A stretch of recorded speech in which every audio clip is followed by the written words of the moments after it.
It's a cruel summer. Now you're gone. The city's crowded, my friends are away. I'm on my own. It's too hot to handle, so I gotta get up and go. It's a cruel summer, leaving me here on my own. It's a cruel summer. Now you're gone. It's a cruel summer,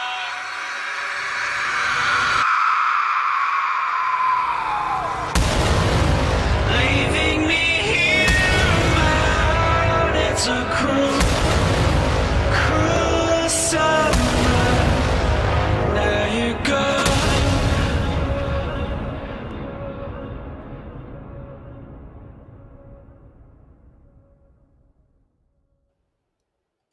Good evening, one and all. Welcome to this Labor Day, also known as August 30th through September 2nd edition of Show Business. I come to you as always as Charles, otherwise known as Sipo. Joining me as always is Linzo. Hey, and it's a cruel summer over here, and with my 2 cents of nonsense. What's up? That's me. Let's talk movies. Let's go. Was that a little too pretentious for everyone? No, it was very on the nose. And lastly, but not least, we have Gray. Hey, Gray. Hey, How are you? hey. I'm Gray. Good times. Doing good, man. Celebrated Labor Day yesterday. New gym. Went heavy on the legs. Really bad. Oh, Yeah. does everything have to be a day now? Like mustache I day think so. or whatever? I mean, why not? Sure enough. Yeah, so Labor Day is well, it is officially the end of summer. But as far as the theater industry is concerned, that's wrapping up the summer holiday. We'll be getting into a whole bunch of things about just how cruel this summer has been to a lot of films. And if you watched one of 3 movies, you probably covered most of the summer. Mhm. But this past weekend, Deadpool and Wolverine again in first with 15. Alien Romulus in second with 9 million. Twisters Hell yeah. reappeared out of nowhere with 7.7 million. Somebody believes that there's a 4DX attachment to that because apparently it got spread wider into some of these like gimmick theaters Oh, interesting. with the the spray and the water. I mean, Yeah. that's probably the best movie to watch something, that Yeah. blows and never mind. Well, I was actually talking to a friend of mine who saw Civil War in that kind of 4D or whatever that was called, and apparently they kept getting like blasted with powder to be like gunpowder. It's just like, it just sounds miserable. Why would you? Yeah, I don't know if I would go to have fun in that movie. Yeah. Right. Oh, speaking of not having fun, number 4 is Reagan, which is the Oh, premiere of the weekend with 7.6 million, and it ends with us sticking around in 5th with 7.4 million. Come on, hurry up. Yeah, it's top 5. 5 is it ends with us, which those aren't really special holiday weekend numbers. 15 million to win a 3-day, and I think it was 19 million to win the 4-day. Not that great. Also, last week I told you I'd give you an IOU, and here it is. Jacob Benson, thank you for the super chat last week. oh. Today's issue, well, I guess last week's episode of Show Business brought to you by Jacob Benson. Thank you, sir. I told Oh, you yeah. I'd catch up. Yeah, so, Lindsay, there's something that we have not discussed that was new, and you ended up seeing it. Would you care to enlighten us on the brand new film you watched? Yeah, came out man. this week? I can't believe they made Debbie Does Dallas 2 finally, but yeah, let me tell no. It's about time. Seriously. Debbie Does Austin. It's the sequel. So I saw the new John Cho, Catherine Waterston flick this weekend, Afraid. Mhm. And it was Very well acted. I love John Cho. Catherine Waterston in particular had one scene where she just knocked it out of the park, and she's like, "I'm better at this movie. I'm going to prove it to everyone." And she was amazing. The movie was terrible though. Absolute, just god awful, boring. It's the concept is Amazon Alexa gains sentience and wants to be a member of your family. And it goes a little Amazon harder and deeper than that. We don't need to get into spoilers. Maybe we do. It doesn't really matter. No one saw this movie. But it's trying so hard to be cool because like the robot, the AI is doing things like, "Hey, let me show you how to SWAT someone." And if you don't know what that is, you call the SWAT team and say like, "Hey, I'm being held hostage at this address," and then they send the cops and they kick your door, and it's like a real thing. It's happened a lot. It's kind of a problem, but it's just like, why? This is a horror movie and you're doing like a weird internet prank on people? Yeah, yikes. Exactly. There's a whole subplot about a girl getting her sex tape released and she's like 16, I guess 17. Isn't it like Unfriended too? Where there's a sex tape angle that it's been too long since I've seen Unfriended. It was so sweet while it lasted. Well, hey, well, at least it's a fear. Yeah. It plays on a fear trope. You're going to see that coming up a lot more, I'm sure. And honestly, you know what the best part about the movie was? Again, going back to the performances, there was the woman who does the voice of the evil robot AI voice thing. She also plays a character who seems like she's going to end up being a robot or something like that because her performance is so weird. Like she asked John Cho at one point, it's like, "Ooh, you have a family and kids. How's that happen? What's that like?" I'm like, what kind of question is this? And like it's kind of throughout the movie, she keeps doing that weird little questions and things like that make you wonder, are you human, miss? But then at the end of the movie, she's just a person. So it's like, it's cliche. It's extremely boring. The one kind of interesting idea it has, it doesn't do anything with. It also manages to ruin, I don't remember his name, but he played the polka dot guy in the recent Suicide Squad movie. Daniel. Yes. Yeah. And he's so good. And he's got like 2 scenes in this movie and he's not really given a chance to do anything. It's just a phenomenal waste of talent, time, and ideas, and it just doesn't go anywhere. Yeah, what I've seen on X or whatever, the definitions of it are like 2019 Child's Play meets Megan, but for adults. Yeah, but through the lens of generative AI. And there is like a cool kind of montage, I guess, for the credits where there's just like, AI generated art and it's like all weird and melty and horrible and can't do anything consistent. And that ties into horror because that's kind of horrifying. But like, again, it's like, okay, so one kind of clever thing and then just nothing but bullshit. It's not enough. It's not enough. Yeah. Gray, thank you again, Jacob Benson. Indeed. Gray, are you familiar with AI? God. Sort of. Name. I saw the trailer for it, so I kind of feel like I've seen it. They had kind of the it gave away a lot of it, but no, I didn't have desire to see it in theater, but I'm sure I'll check it out. I love horror movies, so I'm sure I'll see it. Do you mean to tell me that a film produced by Blumhouse has given away too much in a trailer? It feels like it. Surely it got the treatment. It's rare, but sometimes it happens.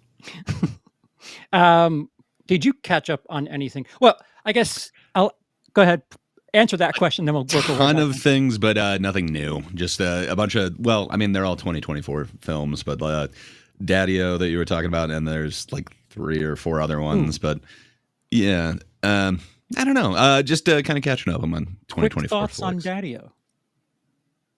I didn't hate it, but it was not what I was expecting. I don't know. I thought they did the premise of, like essentially tell a stranger an intimate detail way better than it ends with us. I'll give them that.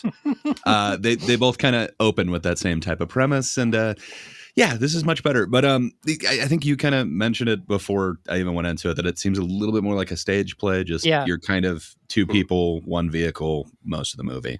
Right. There's a couple outside shots, but yeah. I don't know. I didn't hate it. Like it's Right. Sean Penn, and then as you mentioned, Madame Web herself. So That's something that if you saw it in a theater, it'd be a very different experience. Where like if you're watching think that so. movie at home, it's like, all right, I'm on the couch. I'm not going anywhere. Relax. But yeah, you shouldn't go into that with any sort of expectations. And like you said, if you compare it to something like It Ends With Us, it's just like, why does this feel so much stronger? And then I happened to watch another of your recommendations. What is it called? Space Cadet or something? Oh, I didn't recommend that. That's no. I wouldn't, you know. Yeah, you know. So just been catching up on 2024. But yeah, Graveyard Key. I could not agree with you more. That one is an interesting one. The Cuckoo. Yeah, I'm telling you, Strange Darling for me, it blew it out of the water. And I wish more people knew about it, heard about it, wanted to see it. But Charles, you still need to see Cuckoo. I'd be interested in your opinion on it when you do end up catching that. Yeah, it's interesting. It sticks with you, or it stuck with me, I should say. Okay, yeah, I think Cody said something like that too, and I don't know. I don't know what I expected of it, but it looks interesting, and I'm open to watching it by all means. But this is actually one that I was kind of disappointed. It wasn't easily accessible near me, and that doesn't happen very often. Like there was like a couple of screenings. You're in LA. Yeah, well, but like there was like a screening for like 2 days, and then I was like, oh, I'll just go. I was kind of busy. I would say I'll go the next day, and then it was just kind of gone. It was just like it's just yeah. It seemed to Same go Strange real Darling. fast in my theaters too. Dude, it's already down to one Darling is- screening at my local theater. Yeah. Oh, that sucks. Yeah. I know they've got at least 2 in mine. I That's cool. almost caught either of them and missed both of them yesterday. But yeah, you know, leg day. It's hard to get there. Leg day. It's hard to get. Rudy, hell yeah, and Stiff Kittens, hell yeah. Arigato. I don't know what like. Domi Arigato. Arigato? Come on, I'm pretty sure it's Mr. Italian. Roboto. Yeah, that's what yeah. I was thinking of, and It's the love language. But yeah, between Cuckoo, go watch Strange Darling while you can watch it on a big screen, please. Do it. It needs to be seen in quality. I happen to see that there is a bootleg going around. It looks horrible. This is one of the prettiest films I've ever seen. See it the way that it's meant to be seen. This one deserves it. It is just gorgeous. Also, apparently, there's a Giovanni Ribisi cameo in there, and none of us saw it. So go see it, find it for us, and point it out. Damn. There's but 6 people in that movie. That's what I'm saying. Like, was he in a mask? Was he like the hotel maid? Like, how does that work? The police, a man and a woman. It's not him because Definitely we know not. the police officer from Something or other. something else. It's breaking. Yeah, the people in the home. He's not one of them. Maybe he's on the radio. Is there someone talking on a police radio or something at some point? So there's 2 women at Right. like a post office or something where we get a car, but I don't think There's also voices. It could be a voice cameo. I think there's Like on a radio or radio at something, one maybe? point, and then there's that. Could be. I don't think that's his voice on the radio broadcast, but there is a male voice. It's also on the soundtrack. And it looks like Rudy got a screener for it. He's watching it tonight. Hell yeah, man. Right on, I am really jealous. I wish I could watch it in the comfort of my home the way that it's meant to be seen. You're in for a treat. it's not meant to be seen in the comfort of your home. Don't I'm just disrespect me. saying. I think movies are meant to be digested in multiple places, but it should be seen the way that it is actually meant to be seen. Right. So Those cam copies suck. It really sucks. I I understand. wish movies weren't ruined that way. You're saying that because you've seen it at the theater, Yes. it's already got a certain. I wow can't factor wait on till you. it actually gets DVD, which is, controversial apparently. Apparently, it's got a November 5th release. But JT Molnar, this is just rumor and speculation because I've been all over Strange Darling shit the last 2 weeks on X. Apparently, JT Molnar, the director of the film, did not know that it was getting a release date or it was being released that quickly. But I'm just going on what happened over the course of Twitter 5 or 6 hours ago. It could have been changed, fixed, whatever. But as of 5 hours ago, there was a date. You can pre-order it on Amazon unless it's not anymore. And JT Mulliner was like, I don't know about this. And I'm I'll paraphrasing definitely a got to lot. pre-order it if it's legit. Because Yeah. this is beautiful. I want to own it. I want to see it the way that it's supposed to be seen in the comfort of my home, even if you don't want me to, Charles. It's the way it's supposed to be seen in film. It's on film. I got it. I enjoyed it. It was beautiful. I want to recapture that time and time again. Yeah. Yeah, Rudy, definitely put headphones on or something when you watch it, because I mean, you're the audio aficionado. It's The worth soundtrack something is there. amazing. It is, yeah. And then the score for it. I think it could still work, but yeah, it's going to be interesting. No, Stiff Kittens. Stiff Kittens, no. Watch it on your phone. So, we will do like a full thing on it. It, for those who are wondering, it came in 17th place this past weekend. Deserves so much higher. Yeah, Painful. it's totaled at 2.3 million, Mhm. which its budget was 4. Yeah, and that's only Worldwide. 2 weeks into it. But sorry, this is the saddest statistic. I don't know how much of a release it got, but yeah, the worldwide box office. What was that, Charles? $16,275, which is Australia. So the UK, Yeah. it's coming out in the UK on September 20th. Comes out Okay. in Spain on do I have it backwards? It's either October 11th or November 10th. Cool. So it hasn't released everywhere internationally. I so- wasn't sure. Like, I know it's a limited release, but when they Right. give international and I'm only seeing 16K, that's not. It's just Australia. deserves so much only better. Australia. Yeah. So it might make its 4 million back and then some. I would hope, but it's still just a bit of a bummer. The neat thing is, I might be in the UK when it's still kind of traipsing along there. I don't think Nice. it'll be that. I don't know about that. Then you'll get to see it the way that it's intended to be seen, unlike me. Yes, on British television. Borderlands did much better. Oh. Wait, what? Borderlands did They better than Strange made World? more money Oh. than that. Oh, They've okay. made more than 2 million. You got to qualify. you're the right. statement there, Kevin. But the budget was significantly less. Yeah, absolutely. Like, than what's the average. percentage actually return that they're both seeing? I am curious. Like, who's actually higher? Hold on, let me do some math here. Well, it kind of depends. They say with like a lot of those big budget ones, you can kind of double it for advertising. There's- Strange Darling definitely had that not going for it. Yeah, dude, Kyle Gallner has been tweeting like his life depends on it. The only marketing. It I've is an seen- amazing film. It is. I should be tweeting about it more. I haven't at all, so I should do some. Not that it'll help them, but everyone should be doing something to get to this. This is a beautiful film. Like I just, it's my top one of the year. I wish people knew about it. I'm hearing Yeah. nobody really talking about it. So that's a nice little. It sucks when a movie like it happened. Like, you remember Freaks a few years ago? It was like a superhero thing, kind of like a modern take on X-Men, kind of. I loved that movie so goddamn much. I spent like a week just tweeting about it on Twitter, and it's like it just didn't do anything though. So you bring up something that I'll swap the topics just because we're in it right now. Okay. And it won't load, of course, you bastard. So we're going to get to complaining about something, but we'll start with the end. And my question to you guys is, can a movie be both good and original and still draw decent money? Are there original ideas from big performers?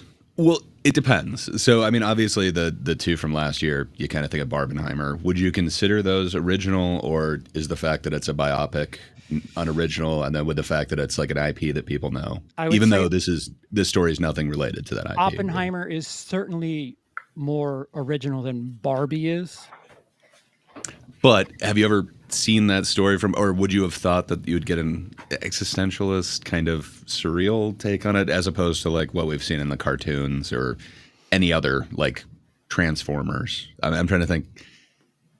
I get what you're saying, but I don't know how strict the rule would be on that, because it seems box office wise, what's considered like the greatest picture never really lines up, except for, a little bit last year. But Well, so something that, again, all right, I'll just give you the image now. Something that I've noticed here. Here is the summer. This is from Memorial Day weekend through this past weekend, which is the 30th of August. Any movie in green is a movie that was not in its first weekend of release. And you look here, there's 15 weeks total, and you have 5 of those 15 Deadpool, 3 of those 15 Inside Out 2. 2 is Despicable Me 4, and just a smattering of other movies, and 0 of the movies that won a weekend in the summer were original films. 0.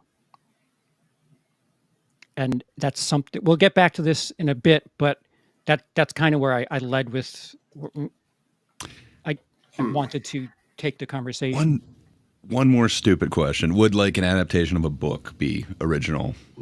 I'd be like, would It Ends With Us or whatever be original, or since it was a best-selling book, is that? Well, for the caveat of just, Hey, Bob. it would be.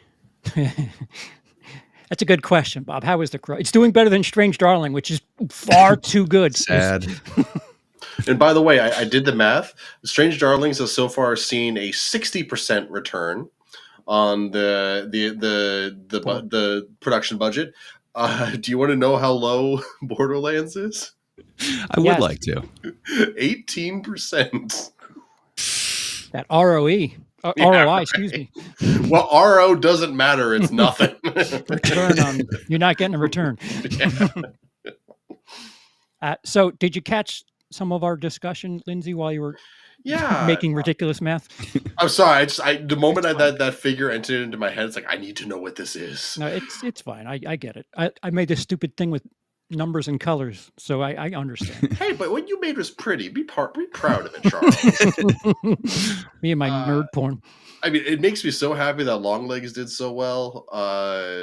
That's definitely one of the most talked about movies of the year, and it's definitely going to be a memorable one going forward. That's definitely very cool. And I think we all knew going into the summer that Deadpool and Wolverine would, dominate a huge chunk of it. Mm-hmm. But when you lay it out like this, it's a little depressing.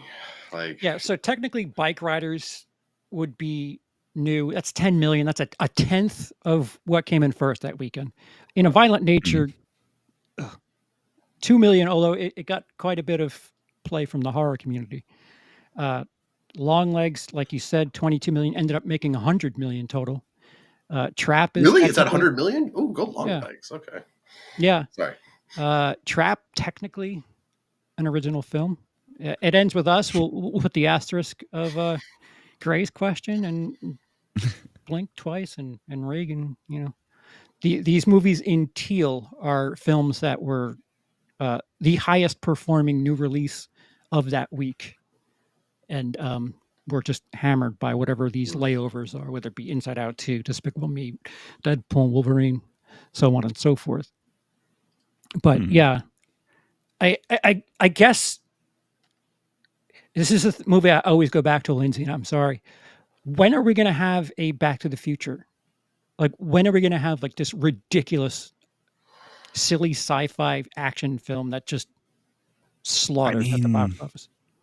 It's not exactly that. Like, it's not as sci-fi, but like Disney has tried and then they failed. I don't know if you guys saw the John Carpenter of Mars, or not. Oh, John Carter of Mars. John Carter. God, John Carpenter is just in my brain. Love the guy. I'm trying to put him in any conversation I can get into. But John Carter of Mars. It is this huge franchise. Like, they tried to do that. I'm trying to think of the other one that they did. I remember the model, and I can't remember her name.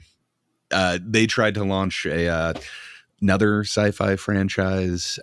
They've just kind of fallen flat on a few huge budget ones. So I don't know.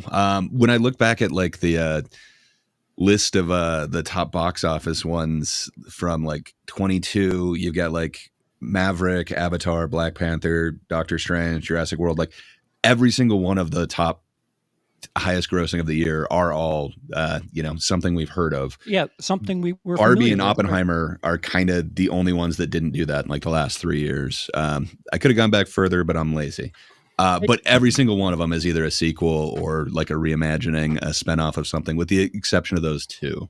It So seems I don't know. Like, Sorry?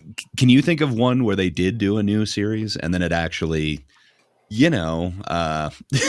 sorry, I read that it looks like I'm streaming from heaven. That was a good. Bless one. you. Bless you. It's purgatory. Like it just kind of makes me wonder, like, what is the last, non-franchise, non-IP that we recognize that actually does Avatar count? broke the top 10? not anymore. Way of Water, no, but like that's what I mean. Yeah. Way of Water did very well, but it is a sequel to a very known movie, But just to put it lightly. so something I've heard a few times, and I sort of agree with it, that the public, the general audience, Joe Sixpack, they don't really care about who's directing a movie, except for things like Quentin Tarantino and Christopher Nolan. Tenet was bad, but that was still quite impressive when you consider it was released during COVID. People have like appointment watches with Christopher Nolan and Quentin Tarantino. Less so with Scorsese, oddly enough.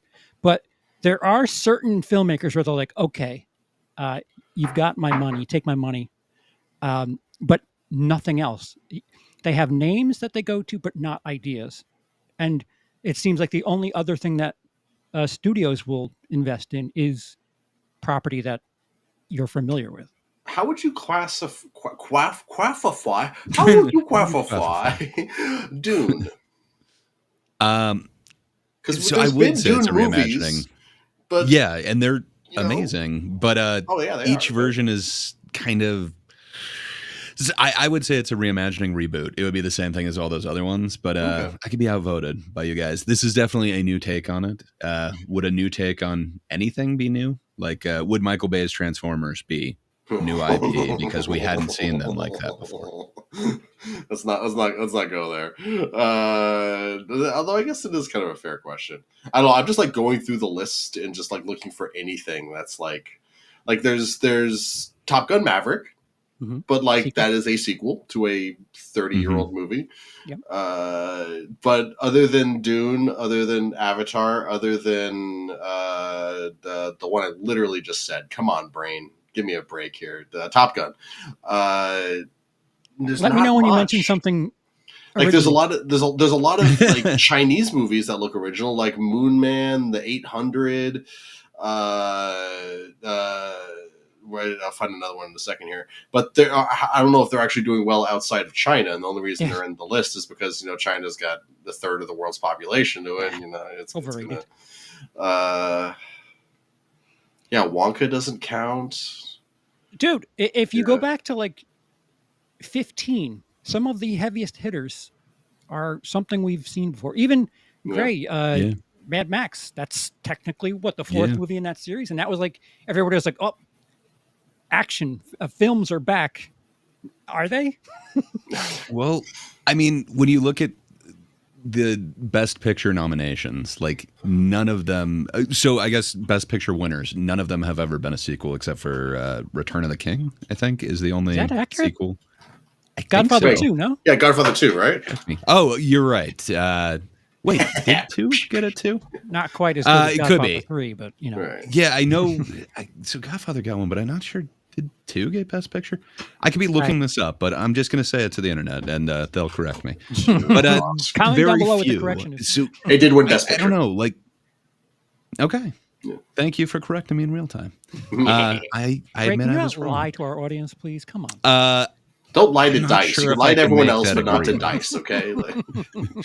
But I'm just saying, like there is kind of a difference between like financially successful or like what's your top films of the year. Like, are your top films the same as what's in the box office for last year? Like mine a lot of them are kind of the lesser ones. Like Poor Things was mentioned. That's Yeah. on my list for sure. But financially, it's not top 10. Zone of Interest was like amazing. Well, that didn't- Anatomy of a Anatomy of a Fall. That one was. There's like some amazing ones that I don't know if they're necessarily like the box office winners. I don't know. Yeah. It's weird. Lindsay, you brought it up a little bit ago, and it is, for all intents and purposes, Longlegs making 100 million is something legendary for horror. And horror. But is that the start of a franchise now? Because you don't get the backstory. Right. Going forward, we don't count it. But there have been things in the last 10, 12 years or so that horror has kind of been something special. It Follows was a bit of a darling. Didn't make, crazy amounts of money, but it also only cost like $3 million to make. And it's getting a sequel. Yeah. The Guest, another one with our buddy Dan Stevens. Danny boy. Like every year there's been a decent horror that's, the return on their investment has been strong. Yeah, Meet Reagan last year. That's Blumhouse, but it's original-ish. Yeah. No. You're right. I know. So comedy, good luck finding me something. I mean, what was it last year with Jennifer Lawrence? What the hell is that called? Come on. Hunger Games, Still Hungry? Anywhere But You. The comedy word. It was a bit raunchy. No, Anywhere But You. That's the Sydney Sweeney movie. Oh, that's well, right. anyway, No Hard Feelings is the movie. That I missed that one. Is the only movie in the last 5 or 6 years where it seems like comedy was trying to do something like they did in the mid 2000s. Thank you, Gavin. I beat you. Haha. Yes, Gavin. Talk to Me. Another $100 million, almost. So it seems like horror is getting enough of a boost. I'm not saying that we need to have these movies that make, these movies that have like, I just read that Inside Out 3, excuse me. I was going to say, wait, did we skip to 3? Knives Out. Okay.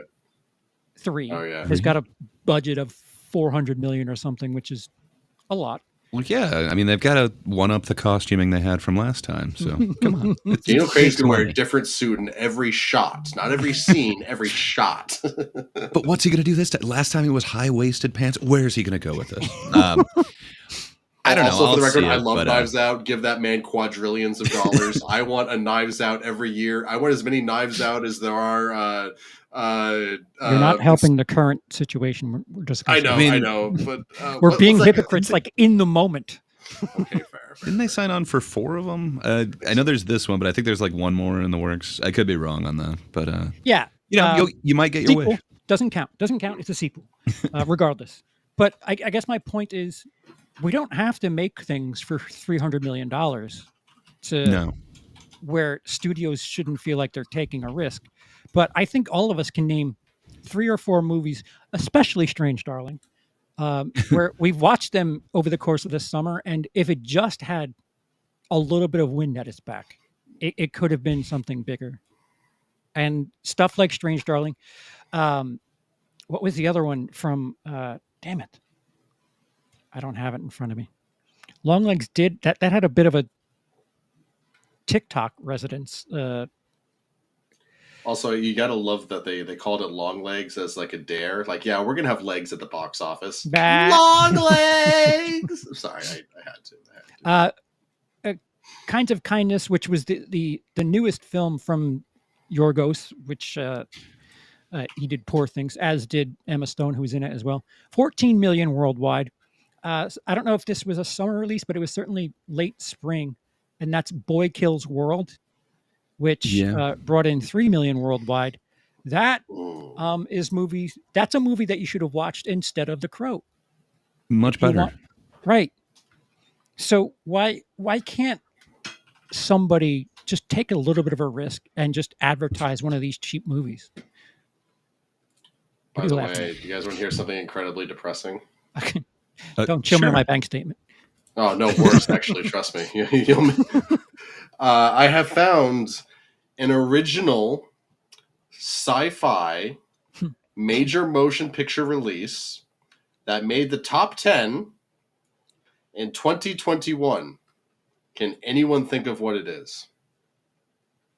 I will say it is original. Some would call it original adjacent, but it is original. That's a hint.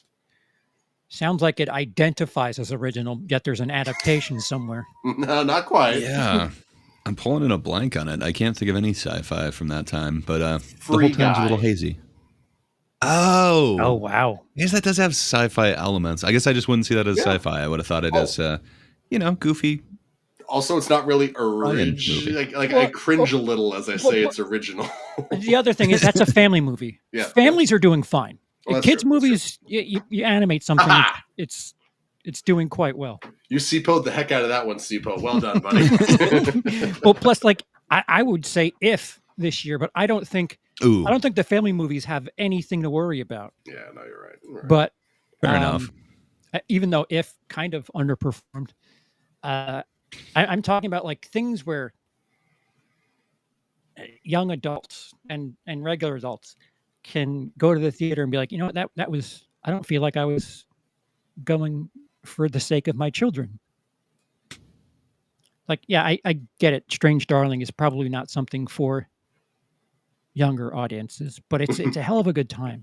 Like they used to release things like Basic Instinct to the theaters. That's what I was gonna say. Like if you feel like your kid is old enough to watch an R, like it is pretty hard R. Maybe I'm a horrible parent, but I don't know. I know I got to see a bunch of stuff worse than this, and it was all R rated. I don't know. I don't think this goes in a much worse place or anything like that. I don't know. I dig it. It might be a bit awkward to watch with your parents, but I don't know. So I'll ask this of both of you, and you can give me your answers. Even if they overlap, it's fine. Your three like underdog movies that pulled in less than $50 million, and chances are, you're probably right. So for me, I'm going to cheat. It's Strange Darling with its 2 million. That's not cheating. I only say this because I'm quite intrigued by it, and I have not seen it. It's Boy Kills World, and I don't know what that is. Oh, is it a documentary about Boy Meets World? Yes, the darker path. No, it's Bill Skarsgård. He's mute, so he's got the voice of H. John Benjamin. Archer. It's pretty awesome. So you got Archer narrating, and then Bill Skarsgård emoting without using his voice at all. Okay, that sounds sick. I'm down. It's pretty awesome. It's very video game friendly, if you will. I don't know. I had a good time with it. I liked it way more than I thought I would. Where do we fall on adaptations of like a book into a movie, by the way? For a sci-fi. It's a gray area. It's a gray area. Because what's your 2015, we had The Martian. Oh. Came in number 9. Is Ridley Scott a bankable name? Is Scott the one who did that? Isn't he? Hold on. I forget. Matt Damon, Ridley Scott. Oh yeah, it was. Oh, my bad. Who doesn't love Ridley Scott? I mean, Prometheus did well just because of him, and it looked very pretty. It's going to be the highest performing alien film still. Yeah, but Napoleon though. It's got its director's cut coming, or came. So when do we get Alien Napoleon? I want to watch that. It's like it's a xenomorph, but like a really short one. Not to get off topic, but they did release a trailer for the Alien Hulu series today. Oh, it was a trailer. It was just like a little teaser, right? Wasn't it just like "Hi, I'm an alien"? Rawr! And then it's just a tilt up to Earth, and then the Earth is in the reflection of a xenomorph. Sorry, I believe you mean it was a pan up. No, I do not mean that. I know what the camera does. Damn it. Do either of you have one of your three? Furiosa, just like an easy one, just to throw it out there. Like, did that cross 50? Hold on, let me see if that qualifies. Yeah, I don't know. I would hope that it did internationally. For me, it's Late Night with the Devil, but I don't know. I guess I just keep preaching that one. I think it only made like 11. I'm not sure if that's US. So I don't know exactly what it made, but I think that'd be under 15 international or under 50. Excuse me. Okay, yeah. So Furiosa doesn't count. That did 180 worldwide. So never mind. Yeah. Off the top of my head, the only other one that I can think is, well, I guess let me Google it before I give out more misinformation. Do you have any off the top of your head, Charles? You mentioned, of course, Strange Darling. Strange Darling is the champion of this topic because I agree with you on Boy Kills World, but you asked for top 3. Do you have a third one? we were talking about it a minute ago, and Cuckoo is something that like it's not near me anymore, and I have a very similar situation that Lindsay does, where if it's not near me, there's a problem. Maybe when I'm in the UK, that's one thing, but not in New York. If either the New Yorker or the Los Angeles guy can't watch it, something's wrong. We count Prey, by the way, as a movie that made less than $50 million. Prey? Yeah. That was on Hulu. Yeah, it had a couple of very small theatrical special event showings, one of which I was at. So I get that this isn't for everybody, and a lot of people probably think it deserves what it got, but I don't know, Drive Away Dolls. Like I expected a little bit more from that one. I think they only got like 2 million.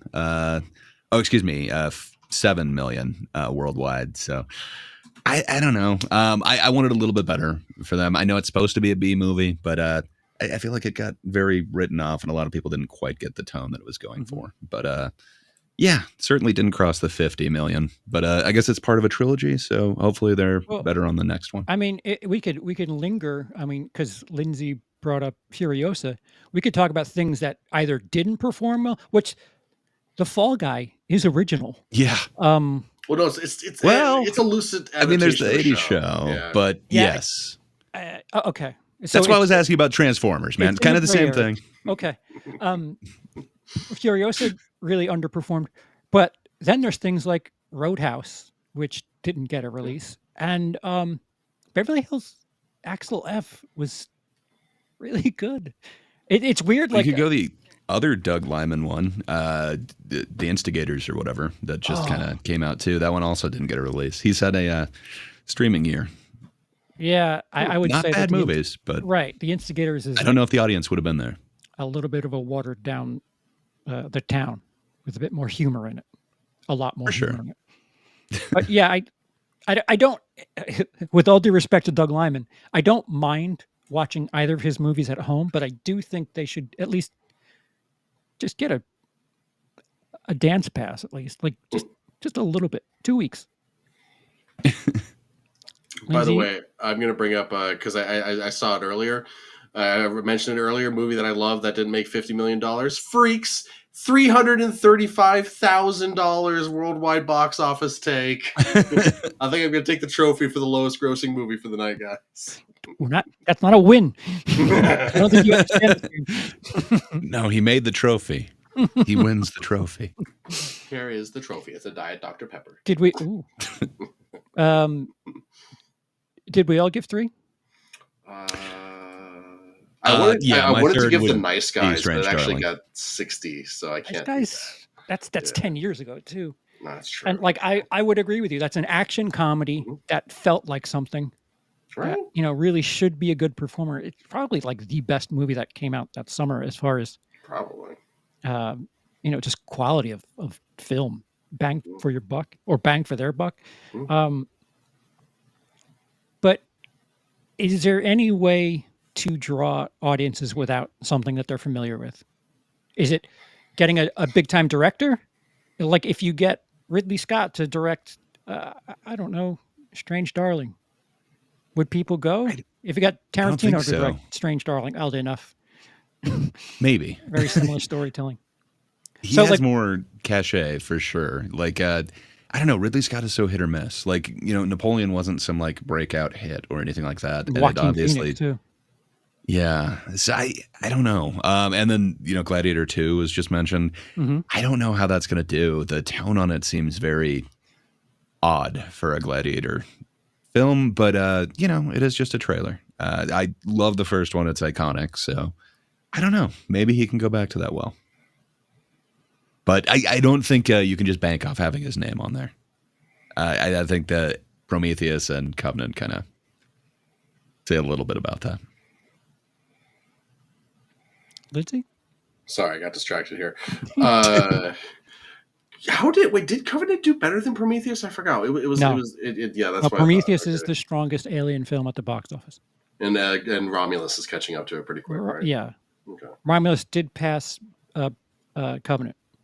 Sweet. Good for it. It deserves it. Like, you know, as much issues as it has, it's still it's like an anomaly. Like, it still almost feels like a fresh new thing, even though it is the eighth movie in the franchise. They did some fan film shit and connected like everything together. But they added some really fun stuff too, though, with like chrysalises. I guess 2 different versions of a chrysalis, but interesting. Yeah, it certainly it does some work for you that I didn't expect. I don't know about you guys, but I was like, oh, they made all the Alien movies just kind of feel good at the same time. That's interesting. But is there a secret sauce to getting a studio comfortable with just gambling? I mean, because the Fall Guy not doing well that might as well be poison. Yeah. I'm trying to think of any really new franchises that have kind of started. Like, I mean, they're going to have to be starting new ones, but I don't know. It seems like they've taken a lot of risks and they didn't necessarily pay off, where they know this IP, you know, it's going to get at least X amount of people through the door just on name alone. Yeah. So I don't know if the top box office is going back to that, but there's still amazing films out there. I don't know. I don't think they're going to be the top performers each year. Yeah. I guess, like, we've been saying this for a while now, but I would say there's good stuff out there. You have to get it. You have to go find it and, you know, get somebody that you trust. But if you're a fan of movies and you want to see good shit at the theater, you've got to go. But then I have to leave my house, and it's like my bed's here. Like, if I want to change my shoes, how am I supposed to change my shoes? Like, mid-movie, you know, like I'm not feeling my shoes anymore. I don't know. I wonder how long this, like, post-COVID, like, people are still scared to go out sometimes, it feels like. I'm not crazy about that, right? Yeah. Well, they're going out to Deadpool Wolverine. That's pretty awesome. And they keep going. I'm glad Romulus came in too. You know, I kind of thought we were going to see them drop a lot lower, but hell yeah. Hey, Austin. What's going on, man? I saw the question a few back. Do you think Beetlejuice has any sort of chance of beating Wolverine? Are they just retaining it for... Yes. You think they're going to beat him? Yes. Okay. Because Deadpool Wolverine is what, 15? Yeah, 15 this weekend. So that's all they'd have to beat. Yeah. Fair enough. I think Beetlejuice... Summer's coming to an end. Summer's officially kind of over. I think Beetlejuice probably does 30, maybe 40, just because there's a lot of noise for it, but I don't know if it's going to stick around because... Just to point it out, too, Deadpool only fell 15.5% this weekend over last weekend. Yeah.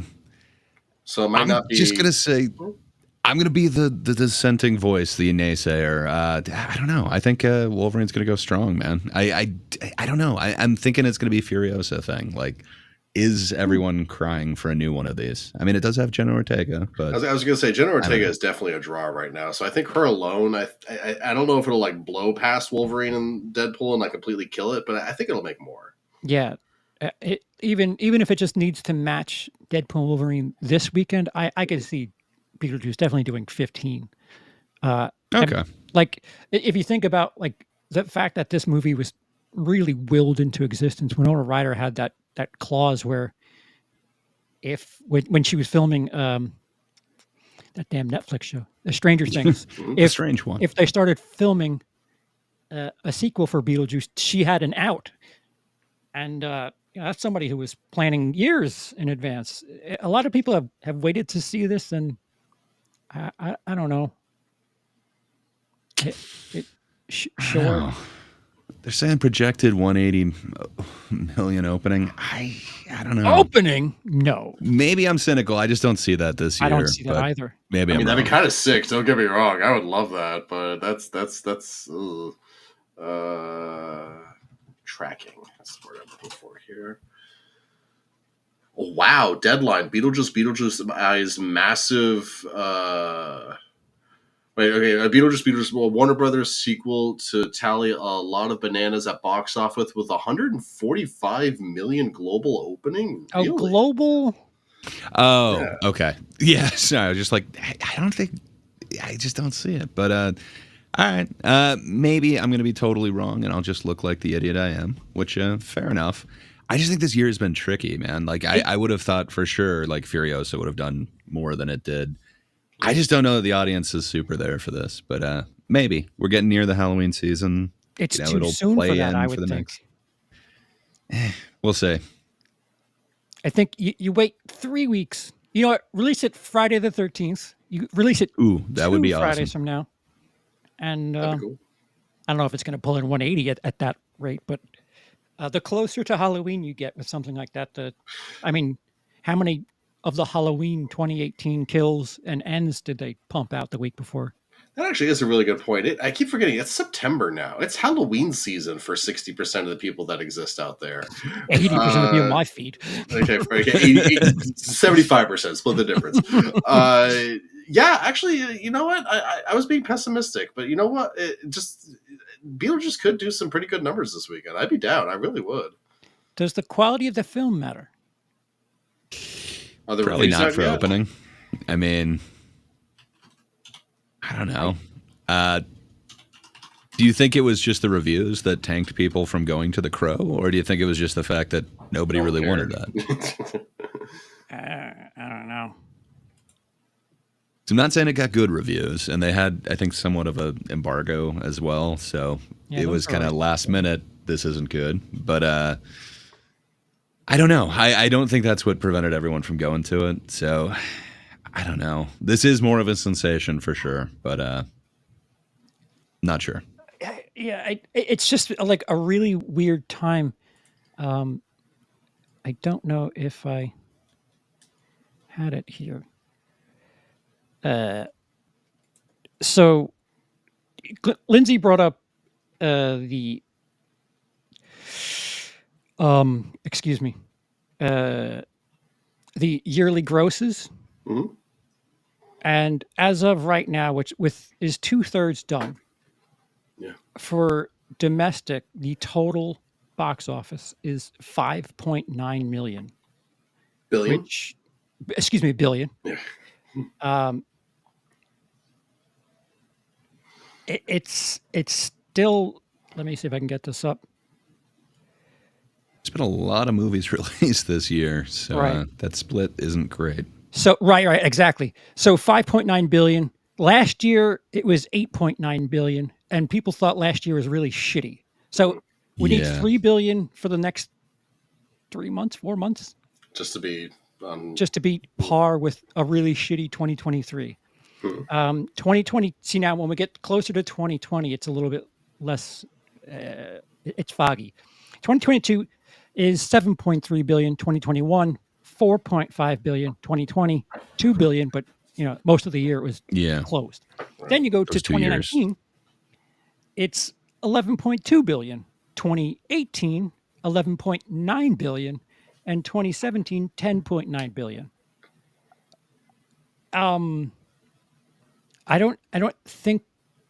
Well, first of all, I don't think this year is going to be a $10 billion year anyway. But you kind of have a somewhat of a point there, Lindsay, that post-COVID, people aren't going back the same way they did in 2019, 2018. And you think about the stuff that they had. I mean, Endgame was 2018. You have a bunch of really, really heavy hitters. Yeah. I forget which year it was, but we had like $6 billion movies in one of those 17, 18, 19. 19 had 9 out of 10 of the highest grossing movies of the year were $1 billion movies. Yeah, that's wild. Yeah. Even the distribution on that, like when you think of how many movies were released, and there were, what, 9 of the 12 billion went to those. And 8 of those I are don't Yeah. Disney movies. Good point. So, Gray, of that 5.9 billion right now, 2.9 of it is Deadpool, Mhm. Inside Out, and Despicable Me 4. Despicable. That is Oof. that is close to a third of that total number. Is 3 movies. Wow. People are going back the same way. Yeah. Maybe I'm going to look like an idiot, and maybe people are just going to flock out to this one, and I hope they do. You know, I hope cinema's back, but it just seems like everything is like lower than expected this year. I even, granted, Deadpool Wolverine did great, but I kind of heard that it was going to like set records that opening weekend. Like, it's good, but I don't know. I kind of heard the predictions that it was even going to go stronger. So I don't know. Yeah. I'm not sure. It feels like all the predictions have been off by a large amount this year. It just seems strange. I don't really have like a reason for why I did this, but I kind of calculated out like how the Marvel movies have done since COVID, and I compared it to how they did for like, 2015 to 2019. So 2015 to 2019, and then 2020 to 2024, and it's about $5 billion less. But you do have to include that five. So it's like 15 billion to about 11 billion. Like 15.3 to 11, but anyway, but like that includes Endgame and Infinity War, which are kind of like anomalous, over the top, huge. So do you count those? Do you not count those, or do you count those with asterisks? But even without those two, so whatever, Infinity War, but without Endgame, it's still 2 to 3 million more. So we're definitely behind. Yeah. What Sean said, streaming has had an effect. I think COVID's had an effect because these people have no foresight. All of the big business people in Hollywood, once theaters shut down, all the studios were like, sucks to be you. We're still going to try to make our money. I mean, you had that sweetheart deal that Universal made, a slightly better sweetheart deal that Warner made, and they had this quick 17 and 30-day turnaround for VOD. And it's one of those things where, I don't see people really crying or complaining the way Furiosa kind of did money, and it doesn't matter. Especially Fall Guy kind of made money, but it doesn't matter. And it actually kind of lingered more after it was released to VOD, where I don't understand that. But due to COVID, due to the circumstances that happened there, some studios probably realized, hey, we don't really need the theater industry as much as we think we do. And the theater industry is like, we got to sell popcorn buckets. Yeah, I don't know. Where does the majority of money come from streaming though? Like, I don't know. I guess I don't quite understand it. Right. At some point, like that rug's gonna, kind of be pulled out from under a lot of the streaming. And goes just to how I opened it. They don't have any foresight. It's like, okay, we can make this right now. Yeah. What is the long-term goal? I don't know. But next week we're doing this. It feels like there's definitely a bubble that's going to pop at some point. The tech bubble, but the same with the delivery apps and all that. Too many things are operating in the red. Sooner or later you gotta not be in the red. But until then, I guess theaters have to kind of keep hoping for the best. Yeah, and I'm curious to see what happens with Alamo Drafthouse with Sony. Are they going to be a little more? Are they going to lean into the theater releases now that they have a couple of houses? I'm really intrigued to see how Sony Films, Columbia Films do with them having a chunk of Alamo, or having Alamo. I think Coraline kind of proves that something like that, like reissued, could be amazing. That's true. It is a Sony, isn't it? Huh. It seems like you could do that with a lot of these great films that have become cult classics that haven't necessarily gotten that theatrical praise or viewing that it deserves. I don't know. I'd be so in favor of that. I hope they kind of go that route. But yeah, Lindsay, I also hear Shaun of the Dead just got its like 20th anniversary yeah, it didn't release, crack the and top 10 either. it did not. So not always is it going to work, but well, Coraline's what? So Shaun of the Dead. I did just do the thought experiment I'm having here in the moment. Right out the gate, people love Shaun of the Dead. Like that movie was. yeah. Well, In the UK, it was not here. Well, I mean, everyone in my school was talking about Shaun of the Dead. So, like, No, you know, we're all talking about Strange Darling. What's your point? Oh, fair enough. fair. Well, what I mean is, like, even if it wasn't financially successful, maybe like a blockbuster, like people liked it when they saw it. Mhm. And like Coraline, I feel like it kind of took a while to kind of like it was like an underground darling for a little bit, kind of like an indie darling for a little bit. So maybe like this is some people's first time to see it in theaters. It's something that they've loved for 15 years. I don't know. Maybe I'm overthinking it, but does that make any sense at all? You can say no. It's okay. Partially. Well, like I think part of it is the studios still have all the power in these instances where, like, okay, so studios have streaming. They have like these shortcuts to get 100% of the money.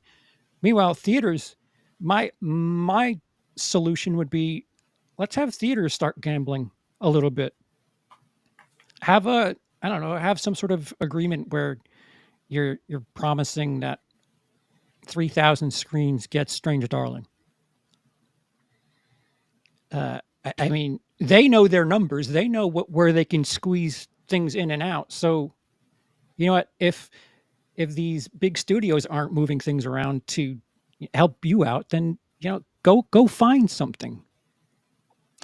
Lindsay, what year did that contract expire for the monopoly contract for studios? 21, but there was a cooling off, quote unquote, period. So it wasn't like you could just like instantly go out and just like own AMC if you were Disney. And I think that ended either the start of this year or the end of last year. So that's about when Sony announced the acquisition of Alamo. That's the words I was looking for. Thank you. I helped you. You helped me. I pulled a SIPO right there. Yeah. So is that we're going to see more of that probably? Yeah. Have for better or worse. Have other like some sort of joint venture where people like, hey, let's try something, and I don't know, be the savior of. I don't know. I look at the theater industry as rose tinted glass. It's like I'm too romantic about. No, this can't be the end, and it's not really the end. It's just originality and shit are just so not happening. So I totally was unaware of it, but as Graveyard Key is pointing out, like Chick-fil-A is entering the streaming service thing.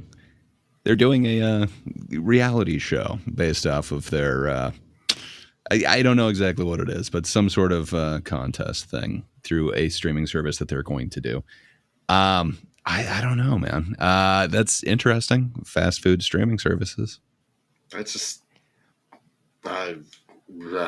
Again, short. But think about it. Like, you could do a Happy Meal before. Now you can actually do like a movie deal. You can stream it free, like in-store visits or something like that. Who knows? Will the streaming service be closed on Sundays? Because probably the Chick-fil-A one, yeah. Yeah, the out fast of food respect. joint's closed. I'm watching some Chick-fil-A movie at 11:59 at night on a Saturday. It hits midnight. I just can't watch the movie until it's Monday. Yeah, I don't know. Pureflix Plus, very good, Troy. Which is, I think Pureflix Plus is actually a thing. I'm pretty sure. I keep getting advertisements for it. It appears they're making their own programming now. So they are, and it's kind of like the Angel Studios thing. Mm-hmm. There was a special screening that I could have gone to, and when they're on Long Island, I really tend to go to them. But last week, the latest in the trafficking universe was released, and a lot of people are talking about how important this movie is. I've already forgotten the title of the movie, but is it the Well, I guess it depends. Is it the Possum Trot one, or No, is no, it the? it's a brand new one that had a Oh, sneak okay. last week. So it's And not the Forge or whatever. it might be Okay, Angel. I don't know. Fair enough. Damn it! What the hell was it? I forgot what it was called. Well, anyway, I didn't go clearly, but what I don't like is narratives being formed for some sort of like why is this narrative around films? Like, here, support this cause, watch this movie. Why is that happening? Because if I'm trying to help Mhm. that situation, I wouldn't think, oh, let me go watch a movie and make sure that this gets solved. I mean, it's easier to watch a movie than it is to go volunteer at a homeless shelter. It's easier to watch a movie than it is to write a check. It's But it doesn't feel a little shallow for anyone. Oh, if to any intelligent person, it definitely does. Like I remember back in the day when Passion of the Christ came out, and everyone was like, "Here are the tickets. Go see the movie. Go see the movie. You have to see the movie. Go see your." Just like, why? Why do you care so much about me seeing this? Yeah, it's the thing that internet talking heads complain about more than anything, that the woke culture, movies are being put out to get a narrative across, and I'm sorry, I agree that shouldn't happen, but at the same time, I don't think we should be putting policy in films and telling people to support a film for some sort of political reason. Isn't that just propaganda? Especially when they're Yes. pocketing the money. Right, right. That's it's- exactly it. Like, It's not like Angel Studios is donating every dollar that Sound of Freedom made to getting kids back from right. sex trafficking. It is a big budget version Yeah. of the TikTok video where the guy's like, I'm going to give this homeless guy $10 and tell him to eat food. Look, are you watching? Hey, buddy, why don't you go feed yourself? Yeah. It's like very tacky and just help them. What the fuck are you making a movie and telling other people to watch it for? Well, and then there's like the whole Mr. Beast thing of like, Ugh. I built 1,000 wells in Africa. And then people are just like, I mean, why do people need to rely on YouTubers in order to get these? Oh, so you're out here saying you don't want people in Africa to have wells. Right. No. Why I just does think the there's another way to content have do to be a it. part of the equation? Exactly. Although I will say there's something about Mr. Beast that's kind of genius, finding a way to become a billionaire off giving money away to people. Like, I mean, I know he's not actually giving a lot of that money away, but it's still You like should probably look into his recent stories. That might. there's a lot of drama going around. Little I know more there part, is. I've been watching some of it. Some of it I'm just skipping. I also feel so bad for all those YouTube channels that their entire identity is now tied up in Mr. Beast drama, because the moment this passes, those channels are going to be dead. Oh yeah, just milking it for Yeah. every cent and every minute it provides something. So, But go ahead. at the Greg. same time, it is bringing awareness to like a whole bunch of, like the blindness stuff and the wells, all that. I don't know. It does seem like there is some good that's being done there. So I don't know. Who am I to say? I'm not helping anyone build a well or cure blindness. So better than I. You know what? You make my days better, though, buddy. Well, thank you. Thank You God brighten I'm up my not days as blind. well. That's all I'll say. So, could it be that numbers are down because of narratives? No matter what side of the political aisle you are, you're just tired of feeling like you're being preached to. Could it be a combination of everything, where people just like, Could no, I be. don't. But like it is the in-group out-group bias. Like if it's preaching that you like, a lot of times you overlook it. It's different because it's coming from your tribe. I don't know. I kind of like seeing some of those. If you could call it propaganda stories. If it's not done too heavy-handed, I don't know. I kind of like seeing the world from a different point of view. I agree. Just don't make the layer so thick, and don't put it on top. As far as I'm concerned, I don't mind messaging, but just don't beat me over the head with it. Right. Can't promise that. But last year Barbie came out, and it got accused of being political, and I don't know. It got accused of everything, being Well, super I woke, was literally being about to say. anti-woke. I think the only thing it Being- wasn't accused of was child sex trafficking. Like, other than Yeah, Now but it we was definitely aren't super gonna add that. pro-patriarchy, Sorry. anti-patriarchy, kind of everything with it. I think it did a great job. I really love that film because of its ambiguity. Like, you really do kind of bring your own ideals to it, and you can decide what its message is. But So it seems there's like that. every review I've seen got a different message from it. Right. But if you want to see that, you can see that in there for sure. There's that, and there's the thing that we talked about a week or two ago, and what we're doing right now. Could content and like shit posting brain be affecting some of this? Like, people talked about The Crow, even though it was awful. Mhm. How much content was made off of any Star Wars content? Oh, I mean, yeah, like I guarantee a third of the people shitting on the Acolyte on Twitter right now haven't bothered to watch it. It's, Right. you know, again, the Acolyte is highly flawed, so whether they did watch it or not, you know, they may or may not enjoy it. I mean, But it's it's like you talked about, Lindsay. The Mhm. people that are like covering Mr. Beast's drama, they need that to keep going. Yep. So if I was, shitting on the Acolyte, I'm its biggest champion for season 2. So, like, again, short-sighted. They're just like studios. Yeah. No, I wish we got a season 2. I would like to see where they were going if they weren't going to use that storytelling gimmick of the whole like Rashomon thing, where getting unreliable narrator. Like, if they actually just went forward and like told stories that involved, characterization, and I just some want more Manny straightforward narrative. Jacinto. Like, Yeah, well, I Yeah. needs me some more Jacinto. I'm sure that since the world has been introduced to him, we'll get way more. But Oh, yeah. I kind of wanted to know what was going to happen with the Right. stranger. I didn't hate that character, but He was a hot, never sweaty see it. Sith. Give me more hot, sweaty Siths. Let's go. Like, I don't mean to stay on messaging, but if Mhm. They Live was released now, which side of the aisle would you think claims it, if not both? both. Yeah, I It would think be. both. I think Yeah. there's a certain ambiguity that, you're the true woken one. That's You're the the one best. who can see through. I see. That's what I love. Whether or not you take a different perspective, at least it's ambiguous enough where it's like, all right, if that's what you think, cool. Yeah. Trying to think of what other movies would be that. Like, Reagan.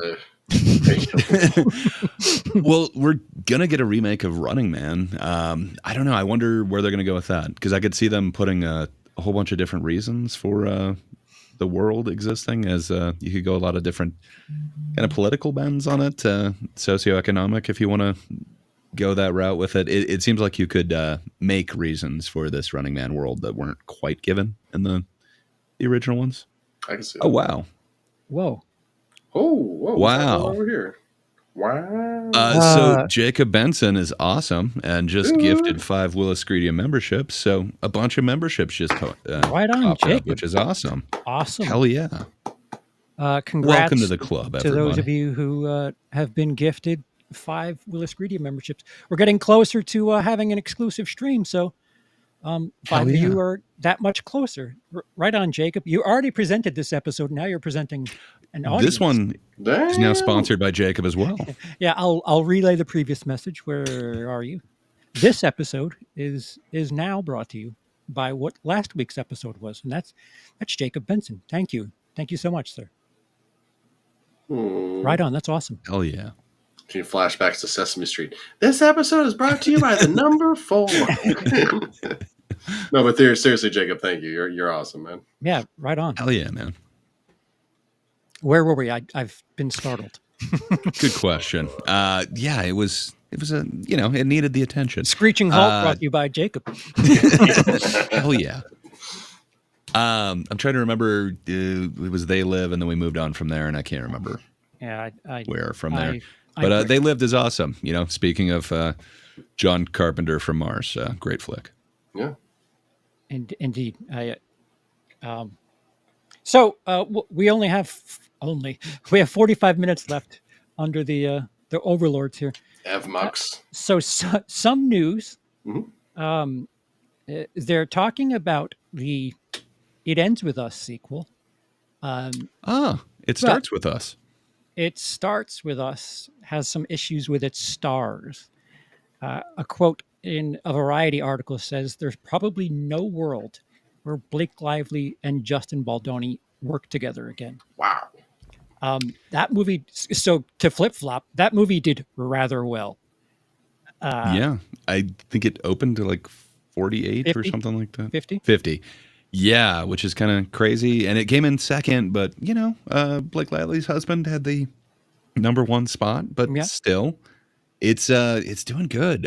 So yeah, they were asked kind of immediately, "Hey, you guys made this much opening weekend. Are you looking forward to doing the sequel?" And Justin Baldoni was basically saying, Blake Lively would do great with that. Why don't you talk to her about the sequel? So yeah.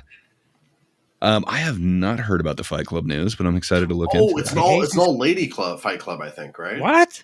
Is that accurate? Based. Yeah, I looked at that. I'm just like, that's interesting considering the other ones about masculinity and like the 20th century and all that. So like, there's something that you can Finally. potentially do there. We But can talk about toxic femininity. right, Nice. Cat Fight Club. I don't know. I don't hate that idea, to be honest with you. yeah, No, it- it intrigues me. give me a director and a lead, and then I'll make a decision. But like right now, like I've heard much worse ideas. I've heard. Yeah, I think Yeah. I think modern society needs to get over itself. Ooh. And Oh, Margot. The Jesus is saying Margot, Charlize, and Greta. I'm in. Greta I Thunberg, don't know nice. about that, but yeah, finally. She's playing the Brad Pitt role to Margot Robbie's the what's his name? I don't hate that. Right? How dare you? Yeah, I don't know. I want to see it. It sounds really interesting to me. But yeah, I'm sure there will be messaging in there. And Well, yeah. what I was going to say is we need some of that. We need some of this biting satire and shit. Like, I'd love to hear about, like you were talking about earlier, Lindsay, all the apps where you can deliver this and that. Cam girl culture, you could talk about how that's just an endless pit. Yeah. The red pill dudosphere, talk about that.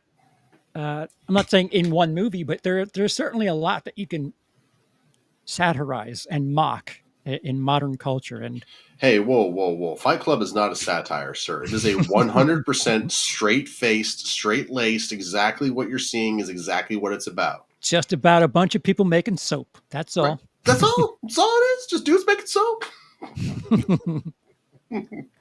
Now, Rod, we're not saying that the Fight Club Oh, no, it's gonna be adaptation better. Yeah, needs but- to be a sequel or better, but it'd be an interesting perspective. And I think there's avenues where you can kind of approach it with something unique. And oddly enough, as much as I've been talking about originality, here comes this to just fist fuck me right in the ass. So I never saw now the- we're not getting that sense. But would you call it original though? Like, it seems like this is like a reimagining. Like, where would you call Ghostbusters 2016 or whatever? I wouldn't, A new nor would I one. call Ocean's 8 or Yeah. there was another one. I don't remember. Ocean's 12, Ocean's 11, Ocean's 13. No, when they did all the Oceans. I'm just movies for naming women. them. I know. Let's go 14. You know what I want to see? I want to see a remake of the original musical Ocean's 11.